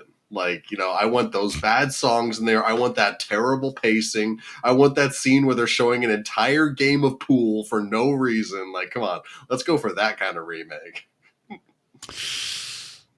All right, I'll allow it, but I probably won't go to it. So Appreciate you, Greg. the Toronto International Film Festival opens this Yay. month in Toronto, oddly enough. Tiff. A movie that's getting a bit of buzz, and if it's good, I'll be talking about this the way I was talking about Strange Darling, and we'll still talk about Strange Darling. Film Nice. with Demi Moore is called The Substance, and she's getting a lot of noise for her Cool. career performance in it. And apparently it's a bit serious, a bit hardcore about the length that certain elements of beauty get. People sell their soul to be young and attractive, and Demi Moore, and I think Margaret Roubaix, no Wally. Kowali, that's it. Yeah. Yeah. She's like the younger version, Okay. or at least I don't know if it is, but it looks like there's some sort of plastic surgery angle where Demi Moore and Miss Kowale are That's kind of cool. their mirror Hmm. versions of each other. I'm down And for it's that. That could be it's a really bit, cool. Yeah. it seems like we've had some variation on this, like Neon Demon a couple of years back. It kind of had I don't know. It just seems like this pseudo horror, body positivity thing has kind of been around for a bit, but There was that Cinderella movie that kind of did it, where like the horror was all just like the queen's like actually like stinging her lips with bees and shit like that in order to make them like plump and stuff like that. So like it didn't do very well. It was by the same guy that did The Cell, Tarjay or Tarjan or Tarvel or something like I don't that. think I saw that one, but that sounds interesting. I kind of like that take on isn't it young female or something like that? There was a bunch of Snow Whites like back to back to back. it. True. Tarsum. That's the Tarsum. That's the guy who did it. And it was Mirror Mirror. Oh, Oh, right. Oh, was gonna Army say, is that Hammer, the- Julia Roberts, Lily Collins. Okay, yeah. Yeah, I And was it's going got to say, wasn't that the cannibalism. Julia Roberts one? I mean, Ooh. I'm kidding. Hey, he just had interests, okay? Just looking. You know, say what you will about Army Hammer. He's got that performance in that movie, One Sorry Wing. to Bother You. And he knocks it out of the park, man. He's just a cracked out of his head, cocaine-fueled CEO, and it's kind of perfect. It's a good performance. He's got a few performances that are pretty decent, but yeah, interesting fall off on that one. I would not have predicted that. So, if this Substance film gets buzz, Mhm. is there It's interest? getting a bit of it. I didn't realize that was the one that you were talking about, but I've been hearing just buzz that this is amazing. Like when you get a chance, you got to see this. So I hope it's getting buzz So knowing in other circles. knowing the buzz that we've been talking about and how much Strange Darling, Boy Kills World, like those movies have like needed a boost. If this ends up being something along those lines, do regular audiences go and see it? I hope so, but I don't know if that's what they're going for with these. If these are necessarily like supposed to be blockbusters, I think if so, no. you're gonna. I'm not saying that. I just want to see a little guy that. Listen, the idea isn't completely new, but it's something that isn't a franchise property that I just kind of root for it because can we just I have hope good so. cinema? I mean, there's a lot of those ones around award season that kind of get like either a re-release or they definitely get a bump because people want to see them. I got to feel. Well, fair enough. I'm sorry, Stiff Kittens. My bad. Yeah, I don't know. I'd have to think that yes, people will see it, but maybe it's not going to be on that first release because it just isn't getting the buzz that it needs. It's I don't so know. strange to like hear it like that. I got nothing but commercials for The Crow, and it did nothing. Same thing with Borderland. So I don't know. You couldn't get to see exclusive by you. That's brutal. Apparently, if you call one of your local cinemas, they might try to get it, but I don't know. In its third week of release, make sure you watch it and go in blind is the one thing I could say is it really needs to be experienced with as little information as possible. And I really want to do a spoiler stream at some time Yeah. soon, but I don't know. I feel like their eyes are on me. I don't want to with JT Molnar and the official account retweeting me. I don't want to don't want to piss them off just yet. Wait, what? The never showed us in democracy. The arts suffer first. We might already have experienced that. Yeah. Like I don't know if you go back 30 years, you could have like really good movies that did well, like quality cinema that actually performed well. Yeah. What on this list are we going to be talking about in 15 years? Well, if you just look at the best picture ones, like hardly any of them are ever in the top of the box office. It doesn't seem like those necessarily match up, except for, a few of them that we mentioned, like the Lord of the Rings, Godfather ones. But Forrest Gump, that did really well. Yeah. Yep. But what are we talking on that? Like 30 years ago now? Yeah. 20 something? Exactly 30 years ago, actually. But like none of these, not even the teal ones, none of these movies are going to be something we talk about in 5 years. I mean, we'll have Garfield 2, we'll have another Bad Boys, Inside Out 3, Despicable Me 5, Twisters 2, Deadpool 4, Alien 5. Like there's so much here where like it just seems like none of it will stick. I mean, Deadpool, Wolverine, possibly. Alien Romulus, possibly. Longlegs, hopefully. But that's... I mean, honestly, Reagan. Reagan is definitely going to be talked about in 15 years from now. Let's be real. You're right. You're right there. It's a passion project. It might be. The passion of the Reagan.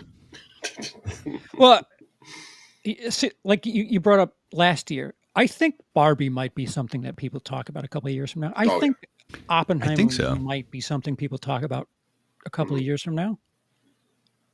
Strange Darling, I think it could be. I mean, it might take some time to find that audience, but with $1 billion worth.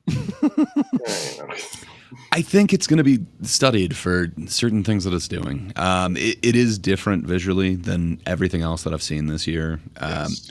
Maybe not quite to the point of like Poor Things from last year, but I think things are going to stand up for film classes, and I think this is going to be one of them. Don't know that it's necessarily going to be a box office darling. No. It's going to get that cult status.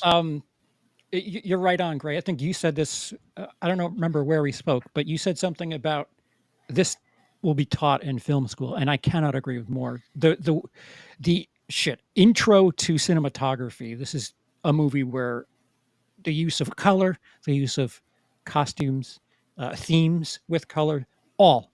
It's a brilliant movie to like introduce yourself into film theory with just color. Like if I told you 3 colors to just focus on, and you watch it 2 or 3 times, you would have the themes without being able to hear the dialogue, it's so cool when you can do that.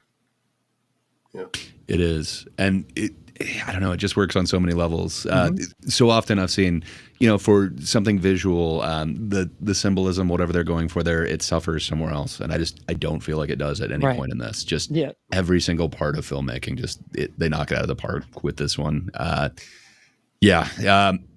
wish it was doing better. 17th is not where this one deserves. It should be in top 10, but. And we roll up again. My fault. My bad. I can't stop talking about it. We will talk about it. Go see it if you have the chance. Yes. While you still can, please go do it on a big screen. But I fully plan on doing some sort of spoiler talk because I want to talk about the visuals in that movie and just how incredible. I think you said this, Gray, and I'm stealing your comment. This is something that I would say introduce someone to like film school tactics with this movie and like show them this is a good movie to learn on color and visual motifs and things like that. It's really easy to comprehend because there's not too much going on as far as characters are concerned. You essentially just need to follow 3 colors and 2 characters. But you also need to find Giovanni Ribisi. I don't know yet. I don't know if we got to the bottom of that, but well, she's just standing in the background of everyone's scene, just waving at the camera, and just no one notices him. It's him in a mirror. Oh yeah, because he's the camera guy. So the kid just wins. You just see him. He's not just the camera guy; he's the cinematographer, sir. I apologize. I didn't mean to talk down to Mr. Ribisi. Lindsay, why has director of photography become cinematographer? Is there some sort of union reason why they call them cinematographers again? I have no idea. I've noticed cinematographer far more than DP. I wonder if it's like a preference thing. Like what do you want your credit to be? And they say cinematographer because it sounds cooler. Yeah. Somebody posted the double What's the thing, Gray? The half lens, not from The split diopter. yeah, split diopter. Somebody posted that from Trap, and I don't know if I certainly can be wrong, but there are times where people get that shot and they don't use a split diopter, and I think that the reason that is in like public, or not public, but the Relative public. yeah, the discussion is because it was brought up in Ribisi's interview, and it used to be called the deep focus shot, and now that people are I don't even remember it. Split diopter. That was really technical for me when I was learning that stuff, but it was deep focus. Two things on opposite sides of the shot in focus, and it's a flip flop on pull focus, and I mean, how hard could it be? You just get a camera, you put like a thing in the way, and then you tell the camera to focus here, and then this side to focus here. You're going to get a blurry line in the center. Right. And the way that they were able to just break it up with their hair is just like artistically gorgeous. That's really good. Yeah. I'm sure there's 50 movies in the last 15 years where you could see deep focus, and I don't know if all of them use the split diopter. Maybe because I can't. Do have the answer to the mystery that we've teased a few times. Should I spoil what Giovanni Ribisi plays in this, or no? Which act does he appear? No. Wait, what? No. He does not appear in it. He is a voice. Oh, he is a voice. Oh, okay. I was like, wait, you're confirming the cameo, but there is no cameo. So it is a voice thing. Okay. I mean, he's a named character. He's in the soundtrack. Oh. Yeah. So he is that voice on the radio. I forgot another. I'm gonna have to. Oh, it might have been Multi's thing. The soundtrack, the song for the end. I quite enjoy that. Gray. Oh, what song was it? Song. I forgot. It was good though. Careful.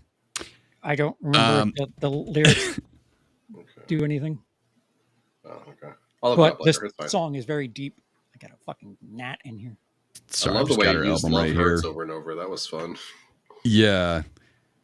So it's To Forget You, which is a previous song from Zeeberg's like last album, but that's the song that plays at the end. Jenny Palone Molnar is singing it, and it does have unless you're talking about the Strange Darling reprise, which is kind of the theme song. I do need to watch it again to see which exact one is in the end. But is that the song that happens during a fade to black and white? I do believe that is the To Forget You, which is an album off of Zeeberg's previous one, Get Z to the Nunnery, which really inspired JT Molnar to go after Zeeberg to, that's awesome. Hey, can I use these songs? And then she's like, let me just write you a soundtrack. So it's really awesome. Do you know the story about that with slightly off topic, but it was one of my favorite movie stories ever. Everything Everywhere All at Once. There was a lyric, there was a line that one of the writers is like, oh, we have to have this, but I know I'm taking it for somewhere and I can't remember where. And then they eventually realized it was from that song, The Story of a Girl Who Cried a River and Drowned the Whole World. And so they went to the band and they were like, hey, do you mind if we use this?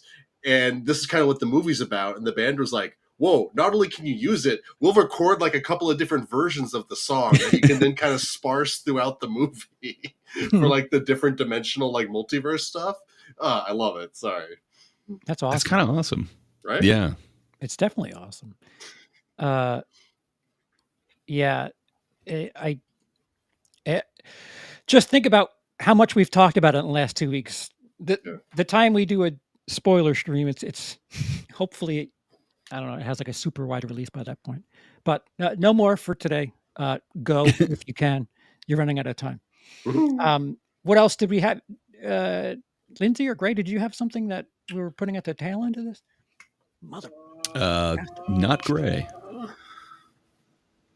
Pressure's on, Lindsay. I've been watching season 2 of Rings of Power. I'm 2 episodes deep, and I I don't know, Impressive? man. I want to watch this show. I want to watch the show. I'm just staring at the show as I'm watching it. I want to watch. Like, I want to like it, but it just something about it. It just doesn't work, man. Like it's hard to really put a finger on. Like the biggest disappointment for season 1 for me was everything just turned out to be exactly what you thought it was going to be. There was no extra layer. There was no subversion. Like just a casual guess at what the mysteries are going to be. It just answers the mysteries for you. And it doesn't really feel like the new season is going that direction so much, but it also feels incredibly obvious how the season's going to pan out. And I feel like I can tell you exactly where it's going to end. The good stuff, though, just to be positive, the dwarves continue to be the best parts of this show. The singing dwarf Disa and her husband, who's like Elrond's best friend. I love the two of them. I want them to have a whole show together. And there's also this moment where the dwarves are singing, which is always great because like that's how they do their mining. They're singing, and like the way it echoes throughout the underground dwarven caves is beautiful and spellbinding. But it feels weirdly cheap for a $1 billion show. Like, That's what I was going to ask. Does it feel like they use the money more wisely this season? like a little bit, but again, I'm only 2 episodes deep. There is a couple of moments where I'm just like, man, you just blew a whole bunch of budget on that shot right there. But it feels small. And like they are filming outside, they are filming on location, it feels like, but there's something about the way that they're filming it that it doesn't have the grandeur that I think they want. Like, I don't know if you know the legend of the pilot for Game of Thrones, but it was supposed to be unwatchable, and it felt like it was a shot in a shoebox. Rings of Power doesn't feel like a shot in a shoebox, but it feels like a shot in like, I don't know, a refrigerator box. Does that make sense? Like it's Yeah. It didn't feel as vast as the world or the story definitely should be. It could get better. It could get better, but go ahead, Greg. The fight choreography for me from season 1 was just, I wanted so much more out of it since, everyone's going to compare it to those amazing movies, and they had some really good fight scenes in it. I don't know. I hope they kind of improved that and took some criticism.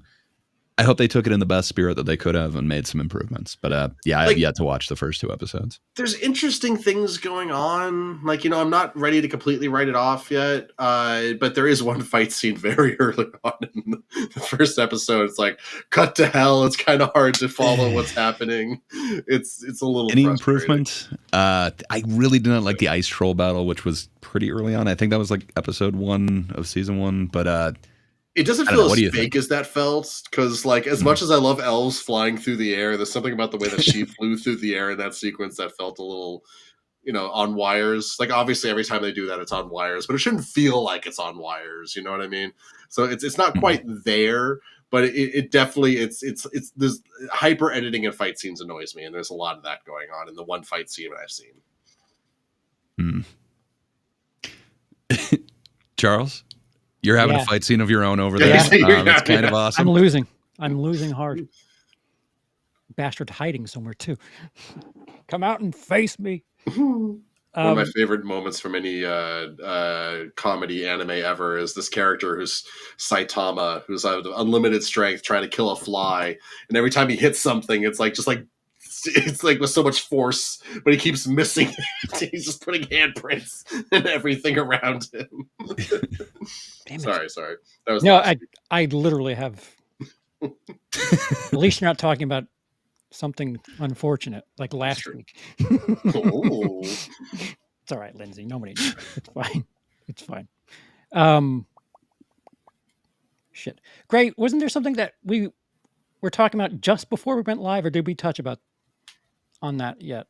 There was something right before we went live that you were talking about. It was basically just a Strange Darling. I know their budget was $4 million, and I know that they've made like 2.3 in total. Mm-hmm. So how much more would they have to make to be I mean, obviously you have to make $4 million back, but like how much would they have to make above that to be lucrative? Like I don't know. It seems like something like that doesn't have that huge advertising budget. I don't know. It depends, because it's It's two studios. I know it's No, is it Miramax? I think it is. Yes, Miramax and Miramax. someone else. Something like that. They're not shooting for money. Most films operate in the red, especially films of that size. If you think about something like a Blumhouse movie, if some of them are made for $1-2 million, and if they pull in 10, they're like golden. Saw it that time. Yeah, did you? It was there. It made it to the screen. I'm not hallucinating, but I think any sort of positive. I mean, it could. There's still Spain. There's still the UK is a bit more. Yeah, I have a bit more. I hope thought for it that. was the worldwide release. So hearing that a lot of the UK hasn't had the release yet, like Right. hell yeah. I hope it makes its budget back. But Yeah, I agree. let's see. I I know it's getting the acclaim that it deserves, but it's by a very select few, which sucks. well, Do you think it's going to get any award recognition, or that is costs it? money. So that's an interesting. Yeah. I hope so. There's so much that it could be. Like, it's a really interesting score. It's really interesting soundtrack. My God, visually, it is just gorgeous. There's so much that I could see on here, but we'll see. Production Like Charles design, mentioned, cinematography, yeah, any of that. every part of this Performances. is awesome. Nah. Yes. Willa Fitzgerald was incredible in that movie. Actually, I think they should get the worst actor. If they should get the. I'm kidding. Willa Gets was attention. amazing. It's good. So, if anyone was playing that drinking game, I'm sorry, we Yeah. probably killed You're you by this hammered. point. But yeah, I hope it gets some nominations. I hope it gets some recognition behind this. But I don't know. Do many $4 million ones get nominated? Like I It would cost money to. think it's a pipe dream, advertise for it. but Yeah, it I hope is. so. Shit, whatever help they need, whatever I can do, I'll do it. I got 5 on it. But yeah, it's. I don't know. I'd not since what was it that won the Korean film? Parasite? Yeah, not since Parasite was I rooting for something the way I think that's one of the few times that like legitimately the best picture of the year like legitimately won. I was like, oh wow, Well, it's the controversial. non-English one. Yeah. Oh, it's controversial, all right. Oh god, I'll never forget that backlash. How could a foreign film win Best Picture? It's like, come on, buddy. You don't understand. We own Hollywood, so What do we have coming up? So this week, so it's finally time. Let's talk about Beetlejuice, which opens this week. We've been talking about it for like Sweet. 3 weeks now. sorry for excited. stepping on everything. I just saw it in the comments, and I was wondering if everyone was feeling as pessimistic as me, but no, it's just me. What? Pessimistic. The opening, sorry. The opening box office for Beetlejuice. Oh, gosh, yeah. I don't think It's it's only going me. over 100. I really don't. I'll be shocked if it does. Oh wait, it was worldwide that they said that, right? Yeah. It's gonna be a strong. I think we're being haters at first. It's gonna be a strong opening. I don't know if it's gonna be like record setting or like even like a noteworthy one of the year, but it's gonna be a strong one. Does it have scores? Yeah, if yet? it is only 15 million that it has to beat. I didn't see any as of last weekend, but I haven't checked like the last 81% on Rotten Nice. Tomatoes, but that's just because there's the tomato meter and the popcorn meter. That's just the tomato meter. Mhm. So there's no non-critics that have seen it yet that are giving reviews. But if Wolverine just came in at 15 million at number one, yeah, I think it'd be stupid to not think that it could clear 15. But yeah, it's I don't Watch know. Deadpool's 40 or 30 or something stupid like that. that would be ridiculous. Yeah. And it's 6th week of release. But yeah, I think it kind of depends. Like, there's so many of these movies where like Furiosa was good, just kind of faded.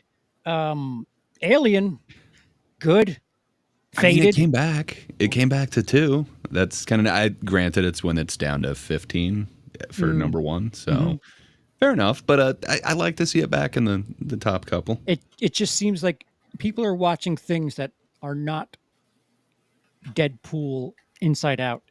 Deadpool and children's movies. They're watching it on the opening weekend, and that's it. I don't like it.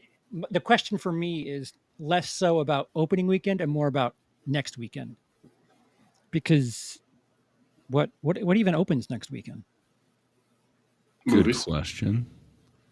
Sorry. I don't know. Let's see if I can find a few out. of them that I was kind of interested in. I didn't even realize what week they're coming out, but like Slingshot was last weekend. I don't think that did anything. It looked kind of interesting to me. I do want to see that. I love me some Morbius. What's his name? Troy says 70 yeah, domestic, 130 total. Oh wow! Okay. That's You're talking wild. about If it makes Lawrence 70. Fishburne there? Lawrence Fishburne. Thank you. Okay.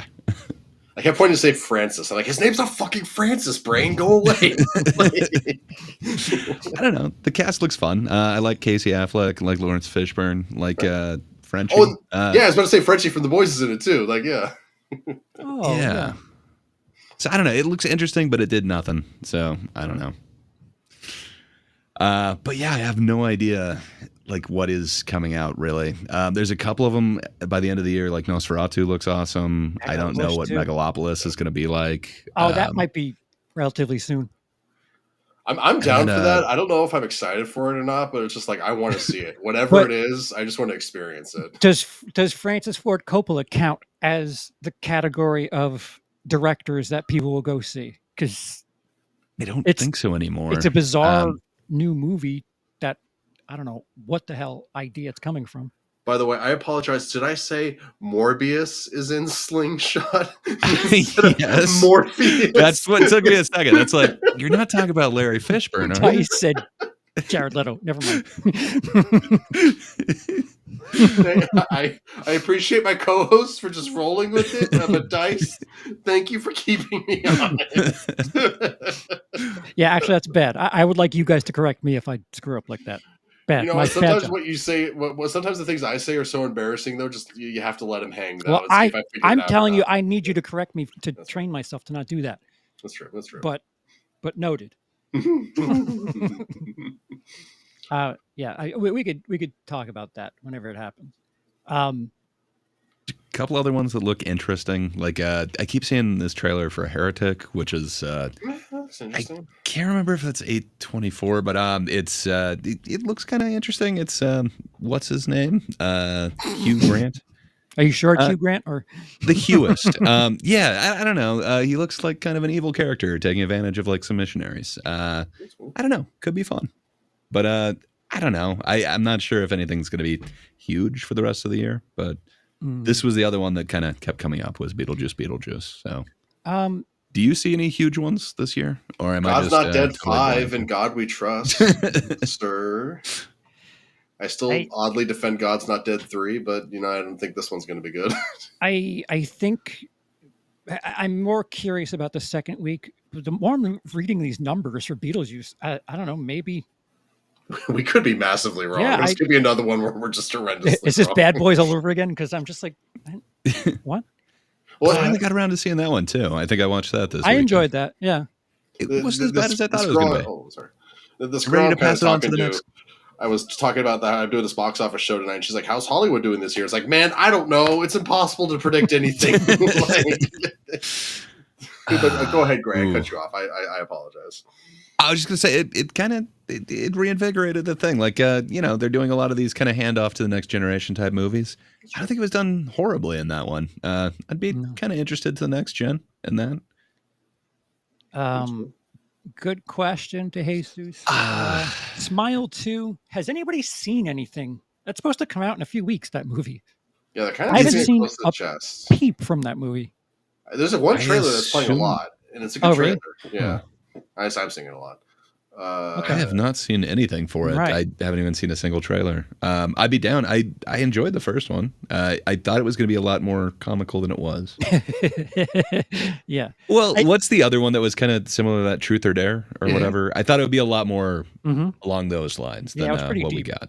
It is kind of funny how Smile is like the good version of Truth or Dare, but like without any of the campiness of Truth or Dare. It's just a straightforward, just good horror movie. They're all like further down they're just Japanese horror, like Do, Ring, Grudge. They're all some sort of different Yeah. take on the, I The don't know what they ring. call that.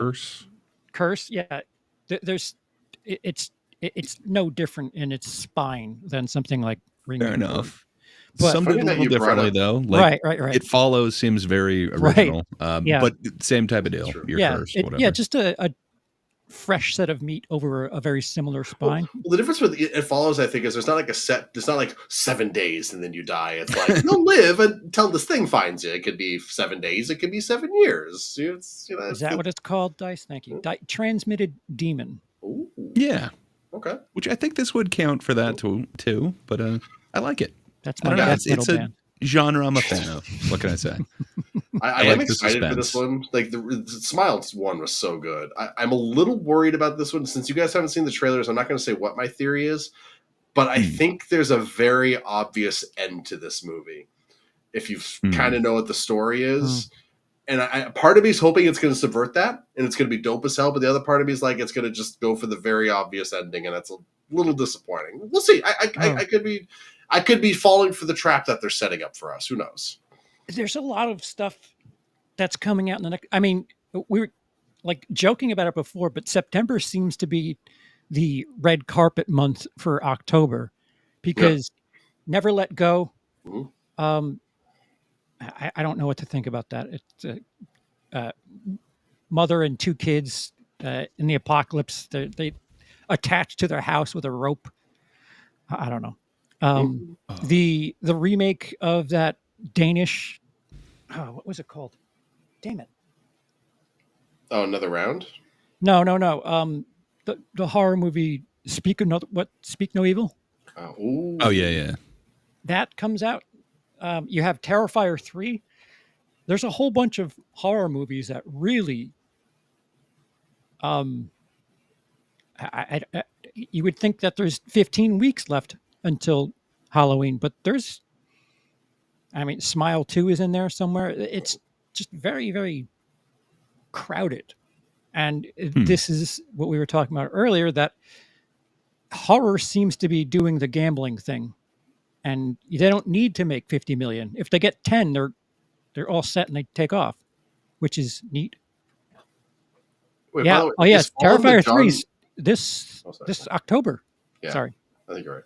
Was Fallen? Is that the one where John Goodman's like possessed by a demon? Yes. Yeah, movie's And dope as hell, Denzel man. Washington. Yeah. It's great. I had an acting coach who used to like to give me the scene at the end where like the demon is getting exercised. Yeah, and it's also just a really fun movie. James Gandolfini's in it too. He is. Yeah. A young Gandolfini. Good movie. Underrated. I think Emily did a review on it, so go check out Emily's Adventure in Horrorland. Hell yeah. Fallen. That's a good plug. Yeah, shout out to the missus.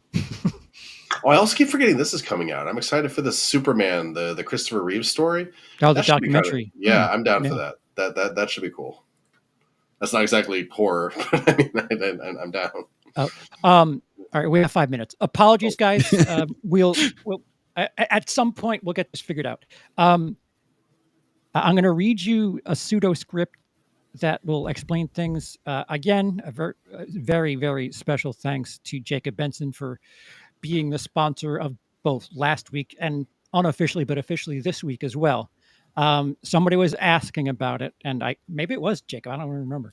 Apologies. So for producer credit on live material, if you subscribe with a channel membership of Studio Head or higher, you'll have a producer credit, much like Jacob Benson has. Excuse me.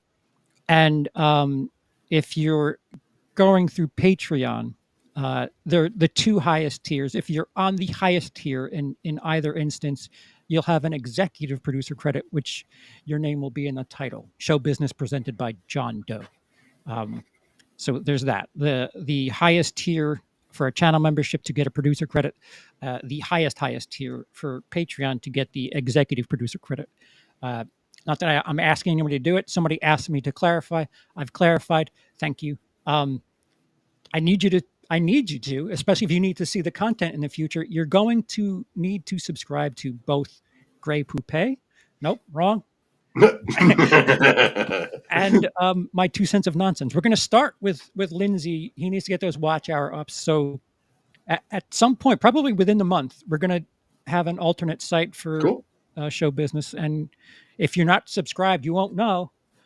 Even though I'll remind you then, but No. you're going to want to do that. But another thing, this weekend, Saturday night, we're finishing off. There's stuff that I'm not bringing to UK, and there was that failed fundraiser thing that we did, the raffle / fundraiser. I have the light now, but there's stuff that I'm just not bringing with me. We're going to do it again, and it will be Saturday night. A bunch of things are being raffled off. The Walking Dead head, a brand new set of Friday the 13th Blu-ray set, the whole thing, the Dark Knight Funko. Say, I'll have just in time for Friday the 13th. Yes. Somebody could bid Yes. on Friday the 13th. Indeed. Indeed. So keep an eye out for that. That's this Saturday.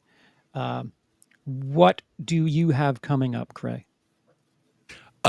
Supposedly, I'm a YouTuber, so I should have things. But yeah, content coming, I swear. There's going to be an Acolyte video now that the iron is very, very cold. Yeah, but sometime. But until then, if you haven't had enough of me and you haven't had enough of Charles, and hey, if you want to even see Lindsay on last week, go to The Thinkers. It's on That Darn Kidda's YouTube channel every Thursday. It's people from at least like 3 continents getting together, arguing about everything in somewhat of an amicable way and kind of thinking about different ideas. Last week we had Lindsay on and we had an anime think. That's kind of fun. It was honestly a lot of fun, a lot of great input, a lot of great people on that show. It's a great group. It really is. Well, thank you. And Charles is usually there. Sometimes he doesn't have a lot to say about anime, but other than that, come on over, say hi. It's YouTube at That Darn Kidda. And then the only other thing is, every Sunday. Well, wait, that's the one that we're on right now. Yeah. Every Sunday, there's the Super Sunday wrap up on Rosales Comics' channel. That's YouTube at Rosales Comics, if you must. But yeah, Rosales Comics. He kind of wraps up the week, explains what's going on. Sometimes it's wrestling heavy, which I think there's some sort of pay-per-view event this weekend, so it probably will be. But he also goes through certain things like the box office and usually brings in special guests to talk about it, much like Charles. So if you can't just get enough of us, go over to these other channels and check it out. That's about all I got going on. What about you, Lindsay? What do you have going on, sir? Nothing specific. I got a couple of irons in the fire burning right now. We'll see which one ends up done and up on my channel. I'm in the same boat as you, Gray. I get a little wrapped up in a project sometimes. And it takes longer than I expected. But I am still definitely trying to get more content out, trying to get those view times up. So definitely check out my channel. I got a lot of good stuff. Some of it old, some of it new. But I like to have fun. What can I say? So yeah, check me out. My 2 cents of nonsense. Indeed. And Troy, I'm very familiar. We can go over on Saturday. The offer's still there. If you want to swap your thing out and do, what is that thing called? The White Elephant, where you White Elephant Christmas. Where you like get a gift and trade it or whatever. Yeah. So Troy won the Halloween set, and I told him if he wanted to just swap for something else, we can do that. But we can discuss that Saturday. But thanks. It's all here. And if you win other things, we'll just pack it all together. Thank you for that. White Elephant. Yeah, I don't know. I don't go to parties. Why do we have to bring race into it? Why can't it be a black elephant? Yeah. Indeed, Lindsay. I was just waiting for CP to say anything. I was trying to see how close to the time we are, because I'm like, if I just stay quiet, is it just going to kill us? It would have been fun. That would have been a hell of a minute. It would have been great. Yeah. I'll work on that for next time. But thank you again to everyone. We're just going to ride out the clock. We have seconds here left. I'm just going to dance. Yeah. Members only stream. I think we've hit 25. If not, I don't know. We're close, thanks to Jacob. When we get to 25 channel members, we're going to do a members only stream. And what are you doing, Lindsay? What are we? That's really funny, Troy. It actually is hung up because originally I had another poster here and I wanted to fill the gap, but I have been thinking it because I don't have that poster there anymore. I have been thinking about moving this one up or putting another poster here. So thank you for pointing that out. I will definitely. That's going to definitely make sure I do something here. Yeah, That's let's get some nails for Lindsay. No, it's hung up. I swear. I had this gap in my wall. I couldn't stand looking Hung at up? it. So yeah, it's hung. Aren't you on the floor? No. Oh, yeah. You want to see? It's hung. It's just low. It is hung low. Like me. Quite Oh! low. Congrats. What was that, Lindsay? What was the last thing you said? Oh, I can't remember. Hung? I'm hung low.